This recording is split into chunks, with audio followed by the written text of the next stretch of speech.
Excuse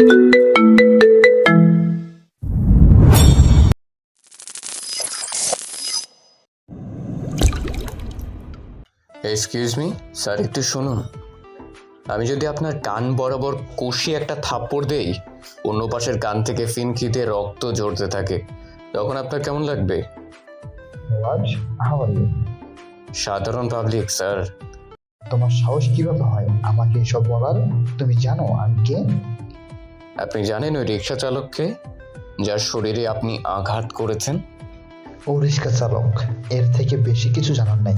আমার গাড়ির সাথে ও রিক্সা লাগিয়ে দিয়েছে। কত বড় স্কচ পড়েছে সামনের দিকটায়, দেখেছ? ও, আপনার লাক্সারি গাড়ি বলে তার শরীরের মূল্য নেই? পাশ থেকে দাঁড়িয়ে থাকা রিক্সা চালক বলল, স্যার, আমি সাহেবের গাড়িতে লাগাইনি, বা পাশে খাদ দেখে সাইড দিতে পারিনি, তাই সে লাগিয়ে দিয়েছে আমার রিক্সার সাথে। পরে দোষ দিচ্ছে আমার। রাফসান রিক্সা চালকের কথা শুনে সামনে দাঁড়িয়ে থাকা কোর্টেই বাঁধা ভদ্রলোকের দিকে তাকিয়ে তার গাড়ির সামনে এসে দাঁড়ায়। রিক্সার পিছনের ভাঙা ইস্পাত হাতে নিয়ে তার গাড়ির সামনের গ্লাসে সজোরে কয়েকটা আঘাত করতে মোড়মোড় করে ভেঙে পড়ে গাড়ির সামনের গ্লাস। রাগান্বিত হয়ে ওঠে ভদ্রলোক, তেড়ে আসে রাফসানের দিকে তাকে মারার জন্য। রাফসানের রকচটা শরীর নিয়ে দাঁড়িয়ে থাকে। ভদ্রলোক রাফসানের শরীরের কাছাকাছি আসতেই সেখানে পুলিশ হাজির। রাফসানের সামনে থেকে সরে আসে সে। পুলিশের ঊর্ধ্বতন কর্মকর্তা ভদ্রলোককে দেখেই বলল, আফজাল সাহেব, আপনি? জি আমি। এই ছেলেটা আমাকে হয়রানি করেছে, দেখুন আমার গাড়ির কি অবস্থা করেছে একবার দেখুন। আপনারা এর কি ব্যবস্থা করবেন করুন, আমার জরুরি মিটিং আছে। আফজাল সাহেবের কথা শুনে পুলিশ কর্মকর্তার সাথে সাথে রাফসানের শার্টের কলার ধরে। রাফসান প্রথমে জোরাজোরি করে নিজের শার্ট থেকে তার হাত সরিয়ে নেয়, পরে আবার ধরে। এবার সে কিছু বলে না, তাদের সাথে থানায় চলে আসে। তার নামে মামলা করা হয় 3টে, ছিনতাই, চাঁদাবাজি আর অপহরণের। সে এই মামলা দেখে বলল, স্যার, আমার নামে আরও 2টো খুনের মামলা দিন। একটা সে ভদ্রলোকের, আর একটা আপনার খুনের। তার কথা শুনে পুলিশ কর্মকর্তা দাঁড়িয়ে গেলেন। রাগান্বিত হয়ে কষিয়ে থাপ্পড় দিলেন তার গালে। ঠোঁট ফেটে রক্ত ঝরছে। রাফসান নিজের ফাটা ঠোঁট মুখের মধ্যে নিয়ে রক্ত চুষছে। ততক্ষণে তার উকিল থানায় উপস্থিত। রাফসানের জামিননামা পড়ে দাঁড়িয়ে যায় পুলিশ কর্মকর্তা আজিম। আফজাল সাহেবের চেয়েও নামি দামি শিল্পপতি শহীদ হাসানের একমাত্র ছেলে রাফসান। আজিম সাহেব রাফসানের সামনে এসে তার হাতকড়া খুলে দিতে বলে, আই অ্যাম সরি স্যার, আপনাকে চিনতে পারিনি আমি। আপনি একবার বললেই তো হতো আপনি শহীদ স্যারের ছেলে, তাহলে এমন তো হতো না। ওই ভদ্রলোকের নাম কি? তার সম্পূর্ণ ডিটেলস আমার চাই। কোনো সমস্যা নেই স্যার, জাস্ট 2 মিনিট। বলেই আজিম তার রুমের মধ্যে ঢোকে। রাফসান নিজের শার্টের কলার ঠিক করে নেয়। উকিলকে বলল, আপনি চলে যান, এই দিকটা আমি সামলে নিব। রাফসান, তোমাকে তোমার বাবা কেন ঝামেলায় জড়াতে বারণ করেছে? আমাকে দেখতে বলেছে এদিকটা। চুপ, আপনাকে যেতে বলেছি, ব্যাস এতটুকুই যথেষ্ট। ঝাঁকিয়ে ওঠে উকিল। রাফসানের কর্কশ কণ্ঠের শব্দ শুনে আঁতকে ওঠে। নিজের ফাইল গুছিয়ে পিছন ফিরে তাকায় নিশে। রাফসান সেখানেই দাঁড়িয়ে আছে। আজিম সাহেব আফজাল সাহেবের সমস্ত ডিটেলস একটা ফাইলে আকারে সাজিয়ে নিয়ে আসছে। সে সেটা নিয়ে বেরিয়ে আসলো। আসার আগে আফজাল সাহেবের গাড়ি মেরামত বাবদ যত টাকা আসে সেগুলো আজিম সাহেবকে বুঝিয়ে দিয়ে আসে। আজ নিজের অফিসের প্রথম দিন রাফসানের। বাবার সাথে রাগারাগি করে তার ব্যবসা থেকে দূরে ছিল নিজের 25টি বছর। এখন নিজের বাবাকে বুঝতে শিখেছে। নতুন করে নিজের জীবন গড়ার প্রতিজ্ঞা করেছে সে। নিধি নামের একটা মেয়ের জীবনে এসেছে সে, তাই বাবার অফিসে জয়েন হচ্ছে। আজ প্রথম দিন। রাস্তায় ঘটে গেছে অনাকাঙ্ক্ষিত ঘটনা। নিজের গাড়িটাও কোথায় সে বলতে পারছে না। ব্যস্ত শহরে একটি ট্যাক্সি ভাড়া করে অফিসের দিকে যাচ্ছে সে। এলোমেলো সাদা শার্টে ভাঁজ পড়েছে তার। অফিসের সামনে দাঁড়িয়ে আছে নিধি। রিধি বিনতে নিধি। কেউ তাকে রিধি বলে, কেউ নিধি। সে এখানকার assistant managing director. Rafsan MD হয়ে জয়েন হয়েছে। নিধির সাথে তার বিয়ের পাকা কথা হয়ে আছে অনেক দিন আগে থেকেই। রাফসানকে ফুলের সংবর্ধনা আমন্ত্রণ জানানো হয়। রাফসানের মনোযোগ রুমে যাওয়া। কোনো রকম স্টাফের সামনে থেকে চলে আসে রুমে। এসেই নিজের ল্যাপটপ অন করে তার জিমেইলে প্রবেশ করে। ব্ল্যাক ড্রাগন নামের একটি ফাইল। সিকিউরিটি কোড ভেঙে ভিতরে প্রবেশ করে সে। প্রথমেই বড় বড় করে লেখা ভেসে ওঠে, ওয়েলকাম ব্যাক রাফু ভাই। লেখাটা অদৃশ্য হতে একটা মেসেজ আসে, Can I help you, sir? Yes, I need your help. Please explain your problem. I want to talk to 0334. It is a confidential code. Please introduce yourself. I'm Rafu, 0069. Thank you, sir. Please wait 2 minutes. Rafsan তার message দেখে চুপ করে 2 minute অপেক্ষা করছে। টুং করে শব্দ হয়ে তাকে জানান দেয় 0334 অনলাইন। সে রাফসানকে মেসেজ করছে। হ্যালো বস, আপনি আমাকে মনে করলেন কত বছর পরে? তা অনেক সময়। জি বস। শোনো সৌরভ, তোমাকে আফজাল নামের এক শিল্পপতির ডিটেলস পাঠাচ্ছি। ওকে বস, তার লাশ গুম হয়ে যাবে। শোনো, তাকে খুন করতে হবে না, তার সমস্ত সম্পত্তির নিলাম তুলতে হবে। আর সেই নিলামে আমি একাই থাকবো, আর কেউ সেখানে আসার সাহস যেন না করে। ওকে বস, কাজ হয়ে যাবে। তবে এটা ব্যাংকের মামলা বস, সময় লাগবে মিনিমাম 15 থেকে 20 দিন। সমস্যা নেই, কাজ করো তুমি। ওকে বস, ধন্যবাদ। মেসেজটা করেই অফলাইন সৌরভ। রাফসানও নিজের ল্যাপটপ বন্ধ করে সামনের দিকে মনোযোগ দিতেই দেখলো নিধি সামনে দাঁড়িয়ে আছে অগ্নিমূর্তি হয়ে। গ্লাসে রাখা পানিটুকু দিয়ে গলা ভিজিয়ে বলল সে, এই যে মিস, বসের রুমে প্রবেশ করতে হলে তার পারমিশন নিয়ে ঢুকতে হয়, জানেন না? তার দিকে বাঁকা চোখে তাকায় নিধি, কি যেন মনে করে আবার বলল, সরি স্যার, ভুল হয়ে গেছে, আর হবে না। এখন যখন এসে পড়েছি, আমার একটা জিনিস বেশি পাকনা হয়ে গেছে, তাকে একটু শাস্তি করে নিই। দেখুন মিস, এটা অফিস, লেডি ডনের পার্সোনাল বাংলো নয়। ও আচ্ছা, আপনি না বললে তো আমি জানতামই না এটা অফিস। দেখুন মিস, এটা অফিস, কাছে আসবেন না। জি জি বলেন, শুনি। বসের রুমে আসতে হলে এটা নিয়ে কি যেন বললেন, বলুন। কোথায়? কিছু বলিনি আমি। দেখুন, এটা অফিস, একদম কাছে আসবেন না। নিধি রাফসানের সামনে তার টেবিলের ওপর উঠে বসে। তার দিকে হালকা ঝুঁকে গলায় বাঁধা কালো ডোরা কাটা টাইটা হালকা টেনে নিচের দিকে নিয়ে বলে, শোনো, এখন তো তুমি বাবার ব্যবসায় বসেছ, বাবাকে বলে আমাকে তোমার করে নিয়ে নাও প্রিয়। আজকে আমার প্রথম দিন নিধি, আমাকে আরো কিছুদিন সময় দাও। জি না, এত সময় দেওয়া যাবে না তোমাকে। কেন? আমি কি অন্য কারো হয়ে যাচ্ছি নাকি? না, আবার হ্যাঁ, পুরুষ মানুষ তো তুমি। বিশ্বাস হয় না আমাকে? আমি রোজ সকালে তোমার শূন্যতা অনুভব করি, তোমার শুকনো ঠোঁটের ভালোবাসা মিস করি, তাই তোমাকে আরও কাছে পেতে চাই। চলো না বিয়ে করে। নিধি, তুমি জানো আমি কে? তুমি গ্যাংস্টার, আন্ডারওয়ার্ল্ডের মাফিয়া কিং নাকি রাফু? আমি রাফু। নিধি চুপ হয়ে আছে। রাফু নামটা তার কাছে সবচেয়ে আতঙ্কের মনে হয়। রাফু মানেই তার কাছে মাফিয়া কিং, রাফু মানেই আন্ডারওয়ার্ল্ডের বাদশাহ, রাফু মানেই আতঙ্ক। তার পিছনের অতীত সে ভুলতে পারছে না। নিধি রাফসানের ঠোঁটে ভালোবাসা স্পর্শ এঁকে দিয়ে বলল, তুমি রাফু থেকে রাফসানে কনভার্ট হও, আমি অপেক্ষা করছি রাফসানের। রাফসান নিধির কথার জবাব দিল না, কেননা সে নিজেও জানে না সে আসলে কে। নিজের গ্যাংস্টার লাইফ থেকে বের হতে পারেনি এখনো। যেখানে অন্যায় হয় সেখানেই সে রাফুতে পরিণত হয়। নিধি তার সামনে থেকে সরে আসার জন্য পা ফেলে। সে মুখ খুলে বলল, তোমার ঠোঁটের স্পর্শ বরাবরই আমার শরীরে বিদ্যুৎ প্রবাহিত করে, কেমন যেন নেশা লাগিয়ে দাও। একটু আসবে এদিকে? সরি মিস্টার রাফু, আমি আপনার কাছে আসবো না, আপনি আসবেন। জি ম্যাডাম। আমার রুমে আসুন, এখানে আমার সময় শেষ। রাফসান ভুরু কুচকিয়ে তাকালো নিধির দিকে। সে মুচকি হাসি হাসছে। রাফসান বলল, আমি স্বইচ্ছায় নিজেকে বিপদে ফেলতে চাই না মিস, আপনি আসুন। মনে থাকে যেন কথাটা। যাও যাও। আমি যাব না। কি করবে? তাহলে এখানেই বসে থাকো। কেন, আমার কাজ নেই? উফ, তুমি আমার মাথা খাচ্ছ কেন? আমি কি ডাইনি নাকি তোমার মাথা খাবো? আরে আমার বউ, মাফ চাই। কেন? তুমি মাপ চাবে কেন? এদিকে আসেন, আপনার কপালে চুমু এঁকে দিই। আপনার লজ্জা করে না অফিসে এসেও বেহাপনা করতে? নিধির এই কথা শুনে রাফসানের এক চোখ ছোট হয়ে আসে। অন্য চোখের ভুরু উঁচু করে তাকায় তার দিকে। সে জিভায় কামড় দিয়ে নিজের চোখ এক হাত দিয়ে ঢেকে রেখে তার রুম থেকে বেরিয়ে আসে। ক্রিং ক্রিং ক্রিং ক্রিং অফিসের ফোন বাজছে। রাফসান ফোনের শব্দ শুনে নিজেকে গুছিয়ে নেয়। বড় এক নিঃশ্বাস নিয়ে তার প্রথম ফোন কল রিসিভ করে। অপর পাশ থেকে আচমকা যেন চিৎকারের শব্দ হয়।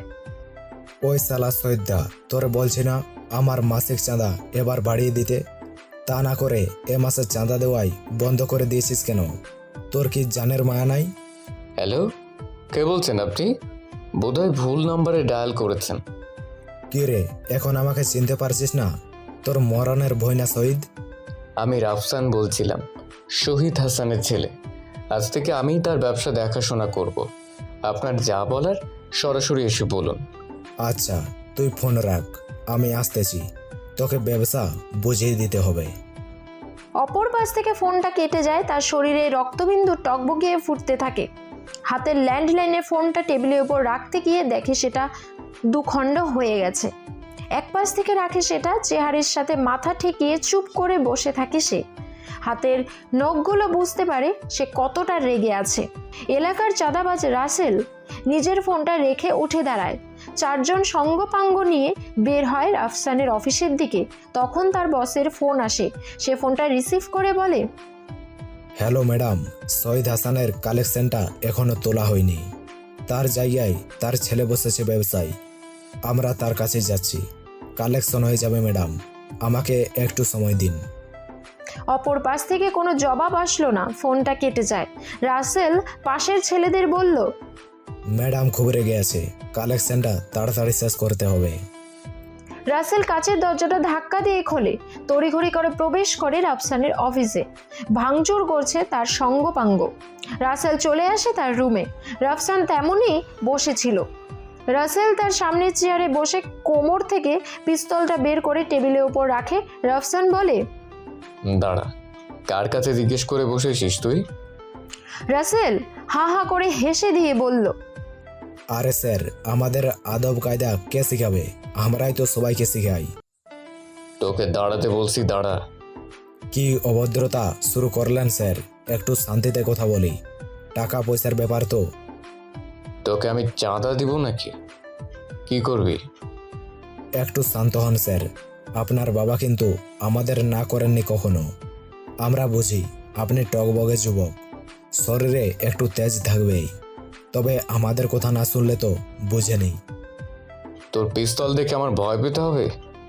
ভয় না স্যার, এটা আতঙ্ক। আচ্ছা, এসব খেলনা নিয়ে আমাকে থ্রেট দিতে আসিস না। আব্বে চুপ সালা, এতক্ষণ ভদ্রভাবে কথা বলছি দেখে তুই আমাকে তুই তোকারি করেই যাচ্ছিস। চাঁদা চাইছি, তোর কোম্পানি চাইনি। ভালো মতো চাঁদা দে, নয়তো তোর কপালে ফুটো করে আমার পিস্তলের বুলেট গোসল করবে। টেবিলের ওপর থাপ্পড় দিয়ে কথাটা বলে রাসেল। রাফসান নিজের মুখটা বাঁকিয়ে বলল, তোদের চাঁদা দিব না আমি। রাসেলের মস্তিষ্ক গরম হয়ে গেছে। পিস্তলটা হাতে নিয়ে মিসফায়ার করে একটা। তার সাঙ্গপাঙ্গ হুড় করে রাফসানের রুমে প্রবেশ করে দরজায় লক করে দেয়। রাসেলের হাতে অস্ত্র, বাকি সকলের হাত খালি। সে বলে, ভাবছিলাম তোকে কিছু বলবো না, একটু ঘাড় তেড়ামি বেশি করে ফেলছিস। এবার তোর লাশের সাথে আমাদের চাঁদার ডাবল টাকা তুলে নিয়ে যাব। আমার লাশ নিয়ে যাবি? তো নিয়ে যা। কথাটা বলেই রাফসান নিজের টেবিলের পাশ থেকে হেঁটে রাসেলের দিকে আসে। পিস্তলের দ্বিতীয় গুলিও তার পাশ থেকে চলে যায়। রাফসান হো হো করে হেসে বলল, কিরে, পিস্তল চালাতে হাত কাঁপছে কেন তোর? দেখবি কিভাবে পিস্তল চালাতে হয়। ছোবল মেরে রাসেলের হাত থেকে পিস্তলটা নিয়ে নেয় সে। রাসেলের নিজের হাত দুটো উপরে তুলে নেয়। অবাক চোখে তার দিকে তাকিয়ে ভাবে, এ ছেলের সাহস কম নয়। পরপর 4 রাউন্ড বুলেট ছোড়ে সে। নিজের পিছন থেকে তার সাঙ্গপাঙ্গে চিৎকার শুনতে পায় সে। পিছন ফিরে তাকিয়ে দেখতে পায় রাফসাল তাদের সকলের পা নিশানা করে বুলেট বিদ্ধ করছে। ফের তাকায় রাফসানের দিকে। সে নিজের হাতের পিস্তলটা রাসেলের হাতে ধরিয়ে দিয়ে বলল, খেলা শিখে খেলতে আসিস আমার সাথে? তুই কাঁচা খিলাড়ি। তোর বসকে বলিস এই শহরে সকলে চাঁদা দিলেও শহীদ হাসানের কোম্পানি কখনো চাঁদা দিবে না। Mind it. এদের হাসপাতালে নিয়ে যা, নয়তো সকলের পা কাটা পড়বে। রাফুর শরীর এখন হালকা লাগছে। এতক্ষণ একটু উত্তেজনা থেকে নিজেকে মুক্ত করছে। রাসেল দাঁড়িয়ে আছে সেখানেই। একা 4 জনকে নিয়ে যাওয়া সম্ভব না। রাফসান সিকিউরিটি গার্ডকে ডেকে তাদের বাইরে বের করার ব্যবস্থা করে। ততক্ষণে শহীদ হাসান অফিসে উপস্থিত। তাকে অফিস স্টাফেরা ফোন করে যখন রাসেলের উপস্থিত টের পায় তখনই। বাবা, আপনি এখানে কেন? আপনার শরীর তো ভালো না। তুমি আমার কোম্পানির রেপুটেশন নষ্ট করবে? এত বছরের মেহনত আমার। আমি বলছি বাবা, আমি পারবো না তোমার ব্যবসা দেখাশোনা করতে। তোমাকেই করতে হবে। আমি এখানে বসলে তোমার রেপুটেশন দেখবে কে? তুমি তো জানো আমি কেমন। আমি জানি তুমি কেমন, কিন্তু আমার ছেলে হিসেবে তোমাকে এই সব দায়িত্ব নিতে হবে। তুমি যতদিন বেঁচে আছো ততদিন আমি এসবই নেই। আজ প্রথম দিনেই 4 জন হাসপাতালে। এর চেয়ে আমি আগের মতোই ভালো ছিলাম। কারো সাহস হতো না আমার সামনে এসে গলা উঁচু করে কথা বলার। তখন কোথা থেকে হুট করে এক বুলেট এসে তোমার মাথা থেতলিয়ে যেত, সে ভয়টা তো সবসময় কাজ করতো তোমার। হ্যাঁ, তা অবশ্য মাঝে মধ্যে হতো। তো চুপচাপ বাবার ব্যবসা দেখো। তোমার সহযোগিতা না লাগলে নিধি আছে, ও বুঝিয়ে দিবে। রাফসান মাথা নিচু করে বিড়বিড় করে বলল, সমস্যা তো ওখানেই। এত সুন্দরী মেয়ে থাকতে নিধিকে বিয়ে করতে হবে, তাই আফসোস হচ্ছে। তার কথা বাবা শুনতে পায়নি। সে বলল, কিছু বললে তুমি? তড়িঘড়ি করে মাথা তুলে সে বলল, না বাবা, কিছু বলিনি। তোমাদের ইয়াং জেনারেশনের সমস্যা তো একটাই, অধৈর্য।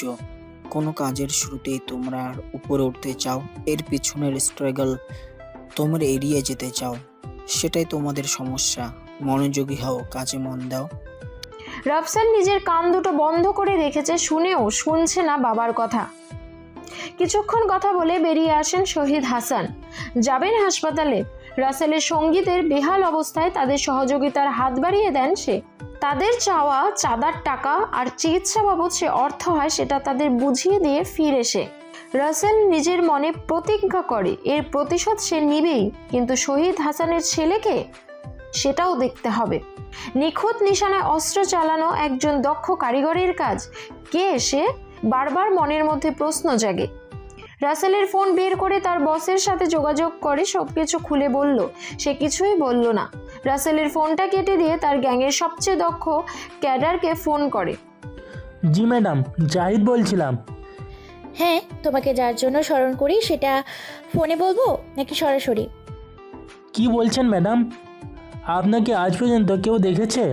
আমার সৌভাগ্য হয়নি আপনাকে দেখাবার। তাহলে ফোনেই কথা বলি। রাফসান নামের কেউ একজন রাসেলের সঙ্গীদের আহত করেছে। রাসেলের মনে হচ্ছে তার পিছনে বড় কিছু ব্যাকগ্রাউন্ড রয়েছে।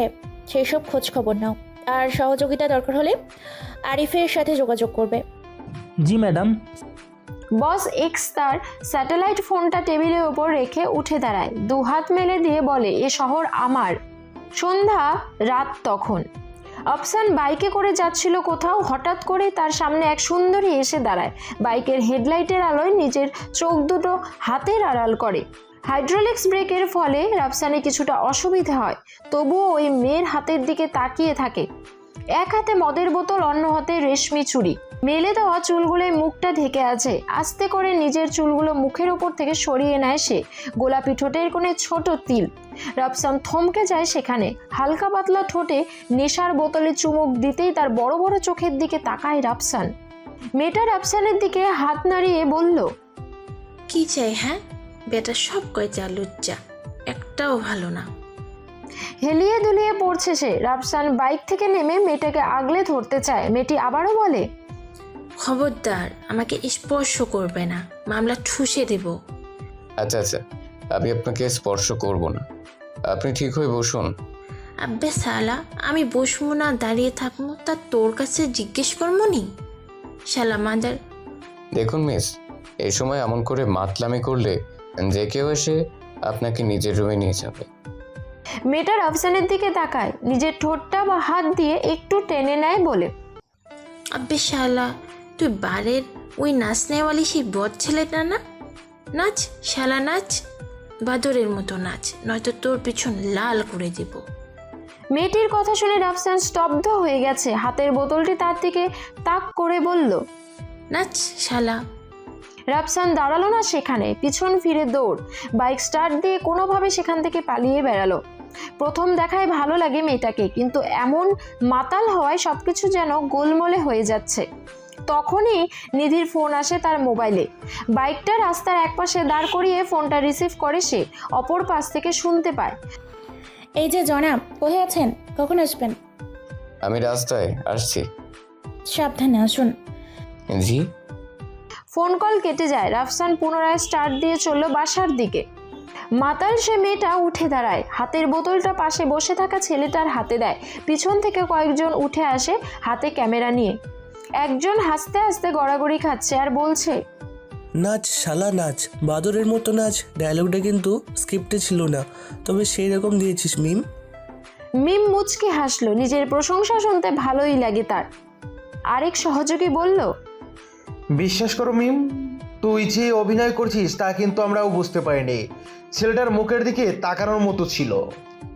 বেচারা সেই রকম ভয় পেয়েছে। হা হা হো হো করে সবাই হাসতে হাসতে তাদের ক্যামেরা সেট গুছিয়ে নেয়। মিম নিজের চুলগুলো মুখের সামনে থেকে পিছনের দিকে নিয়ে বেঁধে দিয়ে চলে যায় যে যার বাসায়। শাওয়ার ছেড়ে দিয়ে মিম চুলগুলো মেলে দেয়। শরীরের ওপর ফোঁটা ফোঁটা পানির স্রোত বয়ে চলছে সকল ক্লান্তি নিয়ে। বাথরুম থেকে বেরিয়ে চুল কাপড় পেঁচিয়ে ল্যাপটপ নিয়ে বসলো সে। তার টিমমেট সে সময়ের ভিডিওর হালকা কিছু এডিট করে মিমের জিমেইলে সেন্ড করে। মিম সেটা তার অনলাইন প্ল্যাটফর্মে আপলোড করে। 1 ঘন্টা 2 ঘন্টা